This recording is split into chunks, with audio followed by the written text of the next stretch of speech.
De vuelta en el Ponte Online, en la UCB Radio, UCB Televisión, en las redes sociales, en Pura Noticia que publica, fíjate que ahí siempre nos metemos a revisar la actualización de las noticias. Comisión de Libertad Condicional revisa 2013 solicitudes, 6 provienen de Punta Peuco. Las solicitudes provienen de internos de los penales de Santiago Sur, Colina 2, Punta Peuco, Centro de Rehabilitación Abierto Manuel Rodríguez y Centro de Estudio de Trabajo Metropolitano. Ahí está. Igual le podríamos preguntar al tiro, ¿no es cierto?, ¿qué opina de las libertades condicionales y ese trabajo que se hace a veces excluyendo o apartando, digamos, las decisiones de Gendarmería, más que las decisiones, las opiniones, ¿no es cierto?, técnicas de Gendarmería y su comportamiento. ¿A quién se lo preguntamos? Dice usted, bueno, a don Alejandro. Ah, espérate, le estoy cortando la cabeza a don Alejandro, no dice el foco correcto ahí. Discúlpeme, ¿ah? No, está bien, sí. Aquí tengo Déjeme correrlo. ¿Está bien ahí o no? Estoy súper bien, súper bien. No muevo así con Ahí está. Ya. Terremoto en vivo. Ya, ahí está. No, sí, era para echar la talla, por eso lo muevo. Ya. Bienvenido, amigo mío. Muchas gracias. Mucho gusto estar acá nuevamente, Jorge. Un gran saludo a toda la audiencia de Ponte Online. La gente que está siguiendo fielmente su programa, don Jorge. Sí, señor. Oiga, y... espérame. Ya. Vuelvo con la pregunta entonces que le hice. ¿Usted qué opina de eso? Esto es una comisión bien técnica que es una de las prerrogativas que tiene el Poder Judicial, ¿cierto? De levantar una comisión para estudiar mediante algunos preceptos las libertades condicionales. Entonces yo, espero que se entienda también, que el tribunal pueda comprender también en el contexto político-social que nos encontramos y que los criterios que se utilicen estén ajustados a derecho y que estén bien aplicados para no lamentar situaciones incómodas, ¿no? Porque ya ha sucedido. Ya. Entonces esperar que los indultos quedó ahí Bueno, ese es un tema difícil, ¿cierto? Que no estuvo exento de errores. Yo creo que ya la elección se tomó, entonces por lo mismo estoy diciendo esto, hay que hacerlo con harta lupa, con harta dedicación y también consultando, ¿por qué no?, la opinión de quienes están, digamos, más a caballo en estos temas que en particular yo. Pero espero de que esto no se pierda. Siempre es bueno tener este tipo de beneficios, de reintegración social. Uh-huh. Siempre hay que tener una mirada correctiva de las medidas punitivas. Yo creo que esto está dentro de ese marco. Yo no dudaría de ese marco, sino que se pueda ajustar entendiendo también las condiciones en las cuales nos encontramos y que sea una aplicación estricta del derecho vigente. Porque ahí, si hay una aplicación estricta del derecho vigente, entonces, y si eso no nos está dando resultados como sociedad, entonces, el Parlamento tendrá lo que tiene que hacer, sí, que es corregir efectivamente esas prerrogativas, que en este caso estamos hablando de prerrogativas del Poder Judicial, de los tribunales de justicia, de poder establecer esta comisión de libertad y estudiar caso a caso las solicitudes que se hacen. Ok.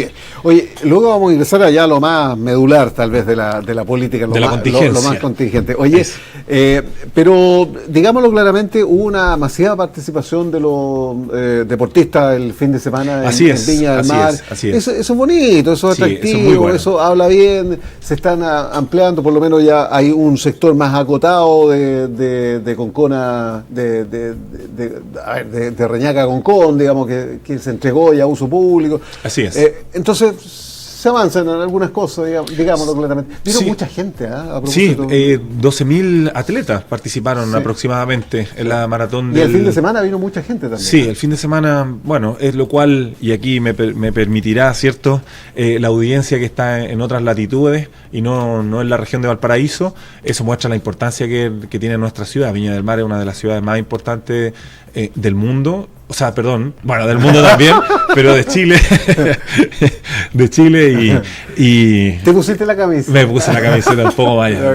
La mejor del mundo mundial, como se dice, ¿cierto? Sí, yo estoy aquí ando con la banderita. Sí, me di cuenta. Así que, sí, muy con la camiseta de mi comuna, de mi ciudad. y yo creo que está, tanto para bien como para mal, Viña del Mar de alguno u otro modo está en el ojo del huracán. Oye, y viene otro fin de semana largo, así que... Viene otro fin de semana largo. Se está tejiendo, digamos... Exactamente, tenemos buenas noticias respecto del festival, estamos trabajando ya en ese tema, el próximo mes probablemente vamos a tener... ¿Cuándo voy a tener noticias festivaleras? Ahora le puedo tener noticias festivaleras, el próximo mes tenemos ya... que discutir en el Consejo Municipal lo que va a ser las bases de licitación del próximo ciclo por 4 años. Yo voy a escribir una columnita a ver si por ahí un medio me la acepta respecto de cuál creo yo que como concejal de la comuna tienen que ser las proyecciones para el festival. Hay proyecciones en el ámbito cultural, pero también hay proyecciones en el ámbito económico y hemos estado trabajando al menos en el Consejo Municipal de proponer nuevas visiones respecto del festival. El festival ¿Hacia dónde vas a hincar el diente? ¿Cuál es tu foco, digamos? Mi foco, mi preocupación es mantener un equilibrio entre lo que significa un espectáculo cultural que es patrimonio tanto de nuestra comuna como del país, pero también respetando y protegiendo los intereses de los viñamarinos y viñamarinas, que hay que entender de que esta es una operación económica muy importante y que los intereses de nuestra comuna tienen que estar protegidos. Una cosa importante que la ciudadanía sepa es que el festival es propiedad del municipio de Viña del Mar, por lo tanto los recursos que genera y los recursos que no genera también pueden ir como pueden no ir a las arcas municipales. Entonces mi trabajo va a ser ese. Yo le podría cambiar, por ejemplo, es de propiedad, administra, podría ser. No, es de propiedad del municipio. Pero es propiedad de la comuna, de o sea, del por mar. Supuesto de que el municipio, es que sí, o sea, lo que yo me hice fue, como estaba hablando de base de licitación, sí. Es la definición jurídica, pero sí, este es un patrimonio, patrimonio cultural de nuestra comuna y también patrimonio cultural nacional. Entonces, una de las cosas que hemos discutido como Consejo Municipal y que yo he propuesto, que de alguno u otro modo las bases de licitación puedan integrar, es que hay algo que echamos de menos, teniendo este tremendo certamen, ¿cierto? Que se encumbra ya por los 63 años, de la 63ª versión, la que vamos a tener el 2024. La relación con la música de nuestra comuna es un poco esquiva. Entonces, una de las cosas que nosotros queremos impulsar es que efectivamente lo que significa esta salida al mundo a partir de la canción, a partir de la música, a partir de un espectáculo tremendamente potente, también quede para nuestra comuna. Es decir, que el acervo cultural, el acumulado cultural también permite ir desarrollando la actividad cultural de nuestros territorios, principalmente de los sectores populares y en los cerros, que es una de las cuestiones que he estado impulsando al menos como discusiones en el... ¿Se va a techar la Quinta Vergara? También es una de mis propuestas. O ampliar. Yo siento de que hay que explorarlo. Era el momento, ¿no? Hay que discutirlo, no sé si será el momento, para ser honesto, eso obedece a distintos... Las platas. El municipio no tiene los recursos como para hacerlo, digamos, a corto plazo, porque hay otras prioridades. Pero si esto, tal como se hizo el año 2000, ¿cierto?, se puede cargar también a las bases de licitación. Por lo tanto, las puede encarecer y puede ser que haya menos oferentes. Pero hay que buscar un equilibrio. Nuestra Quinta Vergara tiene que crecer. 14.000, 15.000 espectadores me parece que queda muy pequeño. Nosotros tenemos que hacer... Yo cuando chico me vendían la pomada que eran como 30.000 personas y yo me la creía porque era cabrón chico. Pero es que antes sí, con la gente... ahí las restricciones eran distintas, no habían locaciones numeradas, entonces probablemente habían 30.000 personas, fácilmente el doble de lo que... Más la gente que se colaba por los cerros, claro, que también era una actividad tan propia. Bien poco serio, y usted como matemático sabe, ¿no es cierto? Las cifras son cifras. Bueno, ¿no? Usted le está mintiendo. Las estimaciones son estimaciones. No, yo estoy diciendo de que hay que, no estoy poniéndole el énfasis en la cifra, sino que yo creo que probablemente hayan sido más. Ya. No sé si el doble, eso evidentemente, como usted tiene toda la razón, don Jorge, no tenemos los antecedentes para poder. pero sí, claro, corresponde a una estimación que se podría eventualmente hacer en términos de recoger esa información histórica. Ya. Oye, cambio de tema, diría Dabañino. Se aprobó, se despachó a ley el proyecto que sanciona con 540 hasta 540 días de cárcel el uso injustificado de combustible en el contexto de las reuniones de lugares públicos. Alguien podría decir, no, pero que llevo, no sé, pues, parafina para mi abuelita, que le falta para la estufa, que se... ¿Cuál es el contexto? Digamos, las movilizaciones que terminan en algunos actos de este tipo, ¿no es cierto?, que pueden desencadenar situaciones de inicio de incendio, qué sé yo, o lanzamiento de artefactos, qué sé yo, no, como usted quiera presentarlo, digamos. ¿Cómo lo lees tú esto y si estás de acuerdo con esta ley que todavía no es promulgada, digamos, pero que dijo la ministra del Interior, a ver, nos vamos a ir a la ley de usurpaciones, ahí nos vamos a poner más... Eso es más complejo. Eso es más complejo. Eso es más complejo. Y mientras tanto lo otro lo dejamos, por el momento, sí, digamos. Eso es más complejo. ¿Qué eso es más complejo. A ver, respecto yo quisiera separar dos cosas. ¿Sí? Yo quisiera separar dos cosas. Yo quisiera separar de que la ciudadanía tiene el legítimo derecho a ocupar los espacios públicos para manifestar posiciones. Pero eso en ningún caso, dentro de una democracia, dentro de un Estado de Derecho, significa de que eso va a dar pie para agredir a otras personas.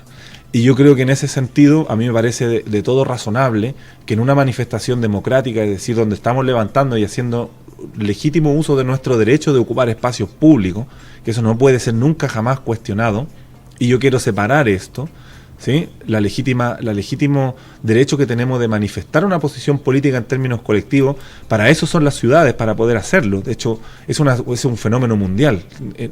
En nuestro planeta, las ciudades se ocupan justamente para establecer este tipo de peticiones, este tipo de levantar mandatos a las autoridades.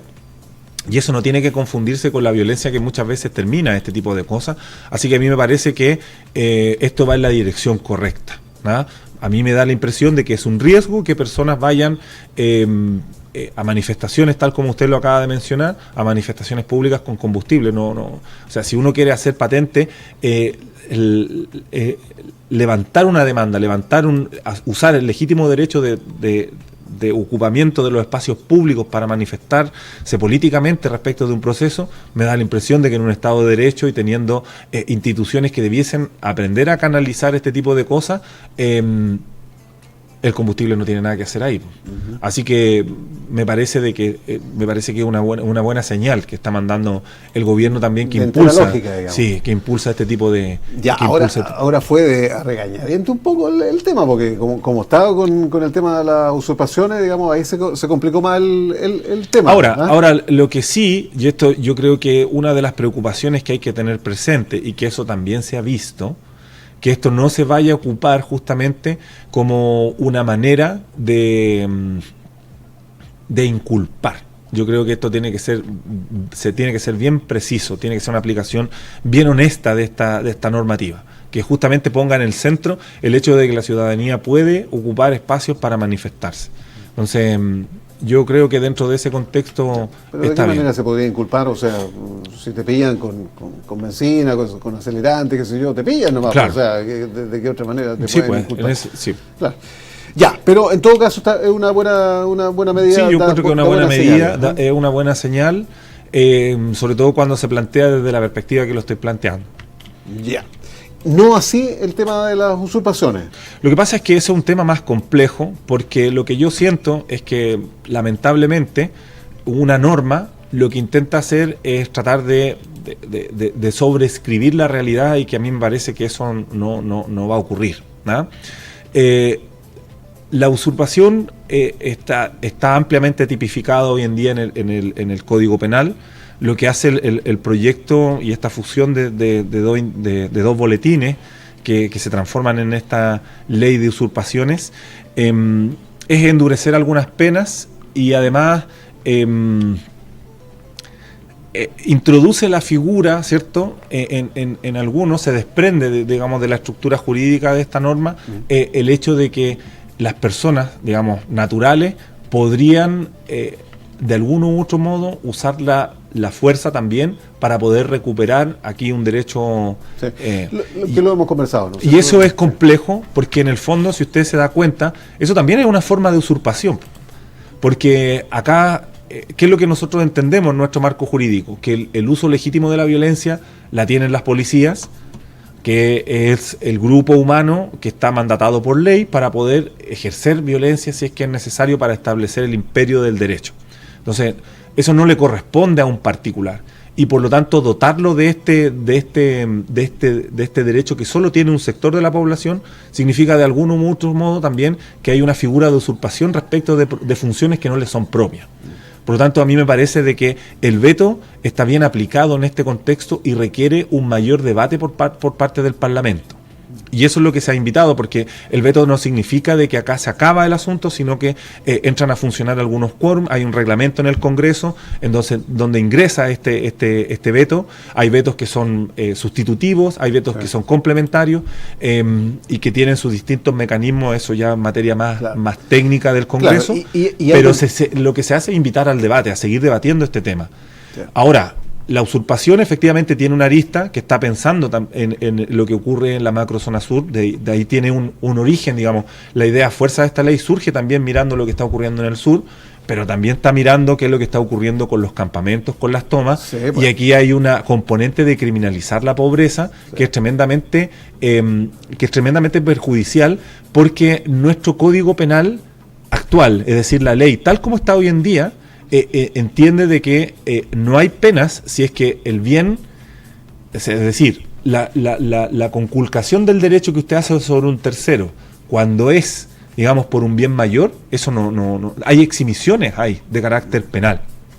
Y entonces, lo que viene a hacer esta ley, este proyecto de ley, ¿cierto?, que hoy día está vetado, viene a retrotraernos en ese sentido. Nos viene a retrotraer, es decir, se pierde ese marco jurídico que está, digamos, que entendía la usurpación como un problema más grave.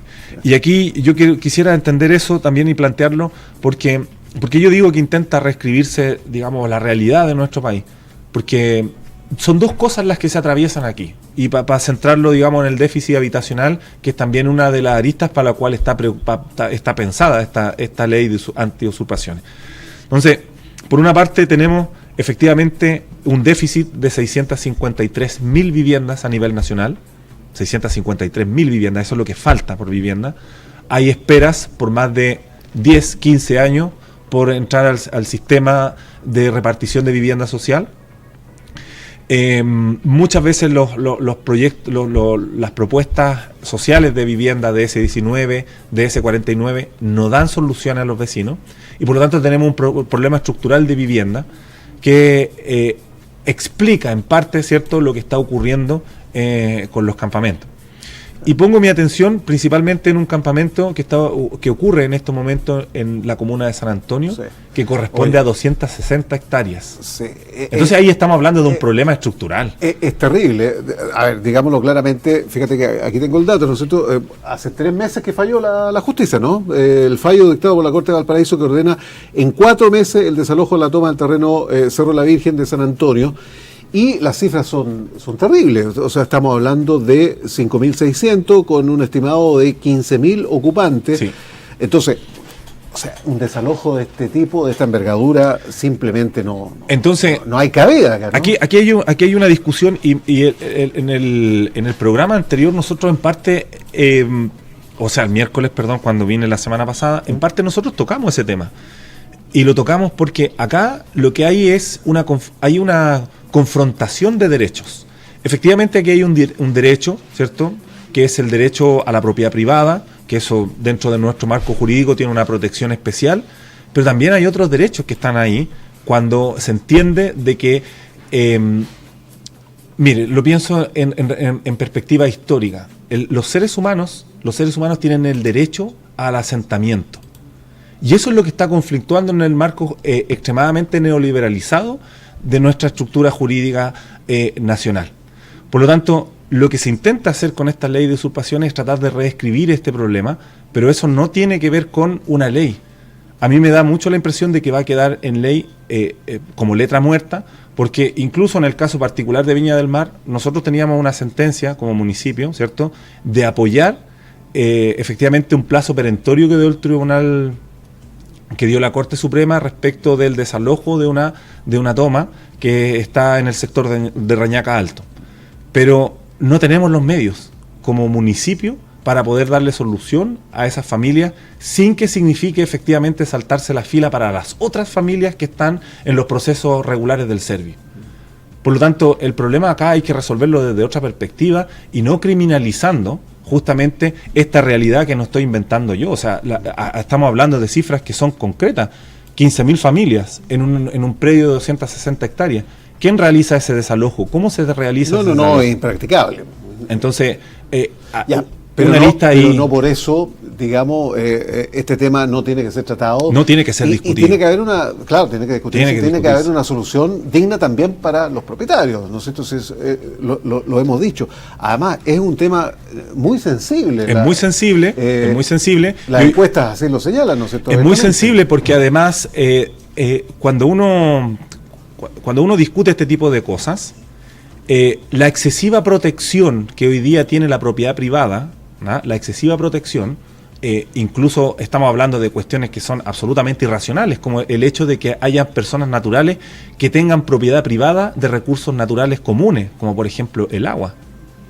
Entonces, o por ejemplo, las riquezas que están bajo el subsuelo. Estamos hablando de ese tipo de cosas. Hay una protección, no estoy hablando ni del celular, ni del computador, ni del auto que pueda tener el vecino o la vecina. Estamos hablando de propiedades que generan valor, que generan renta. Esas son las que excesivamente están protegidas en nuestro marco jurídico.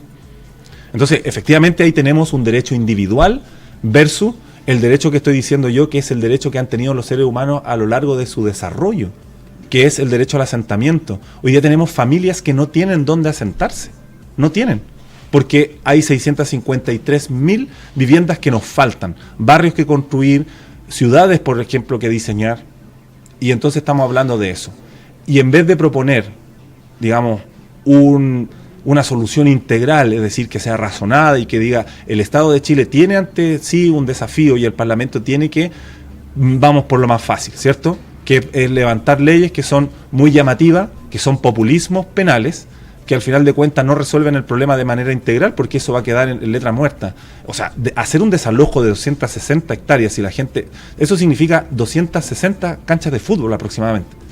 Que hay todo un sistema de habitabilidad, un sistema coordinado de vivienda, de cuidado en común, que eso tiene que hacerse ¿cómo? ¿Cómo se va a hacer eso? Eso tiene que ser práctico. No. A mí lo único que se me ocurre es una intervención, ocupación militar, tendría que ser eso. No, si estamos fuera de absoluta realidad. Hay una evidente preocupación. Esto se tiene que desentrampar de alguna manera, tiene que tener un correlato, digamos, desde el Congreso. Se tienen que escuchar todas las voces, pero también tiene que haber una solución pronta. Esto va creciendo, esto se va desordenando mucho más allá del límite permitido, de la razonabilidad y también de las expectativas que tiene la gente. Hay una ciudadanía que también está descabreadita ya. Ahora lo que quiero decir ahí con toda claridad es que eso, la ley, si bien es cierto de que no logra resolver un problema estructural, pero la ley sí tiene que hacerse cargo de todas aquellas personas que a partir de una necesidad fundamental generan un valor, generan lucro, generan corrupción respecto de tomarse terrenos para venderlos. Eso sí que fuera de lugar, porque eso incluso está... es deleznable en todo sentido. Sí. Yo lo único que me refiero es que es complicado también el tema ese, ¿eh? Es que vamos a tener que hacerlo. Yo creo que hay que entregarle herramientas a las policías para poder desarticular ese tipo de asociaciones ilícitas que mediante la extorsión, mediante el sicariato, son dos cosas totalmente distintas. Y yo creo que cuando uno discute estos temas desde una sensibilidad como la que planteo yo de izquierda, es decir, de poner por encima derechos colectivos versus derechos individuales, quiero que se entienda también de que estoy dejando eso fuera y que eso hay que perseguirlo y castigarlo muy severamente, muy severamente. Y para eso nuestras policías necesitan mayores herramientas de fiscalización, necesitamos mayores equipos para poder catastrar, para poder entender qué es lo que está ocurriendo en estos con este fenómeno que también se encumbra en la historia del país. Y hay canciones del folclore popular nuestro de años 60 que hablan ya de campamento y de toma. O sea, estamos hablando de un problema estructural de nuestro Estado que hay que resolverlo. no criminalizarlo, eso es lo que yo digo. Está claro, sí, es que una vez más aquí se plantean posiciones tan divergentes y una vez más no tenemos solución y una vez más la ciudadanía está esperando, ¿no es cierto?, que se pongan de acuerdo. Es un tema muy complicado. Es un tema muy complicado. Ya. Muy complicado. Lo que yo creo que la invitación que yo hago es que la ciudadanía se meta en estos temas. Por suerte tenemos ya la información disponible. En la Biblioteca del Congreso Nacional hay informes jurídicos donde se va recogiendo este debate. Se está diciendo cuáles son los pros, cuáles son los contras, dónde se está poniendo un énfasis, qué énfasis, y entrar en este tema. Si es una responsabilidad que tenemos como Estado. Ya, pues, señor. Muchas gracias, don Interesante Jorge. El tema, es filosófico, es humano, es todo lo que tú quieras. Y también, para quienes dicen por el otro lado, ¿no es cierto?, también es algo práctico. Aquí hay que tener soluciones prácticas también, inmediatas. Sí. Ya, señor, muchas gracias. Estimado Jorge, mucho gusto, muchas gracias y un gran saludo a todos y a toda la audiencia de Ponte Online. Nos vemos la próxima semana. Nos vemos. Chao, amigo mío. Oye, nos vamos a la pausa. Viene la Seremi de Educación, Novina Maragaño, en los próximos instantes para seguir hablando.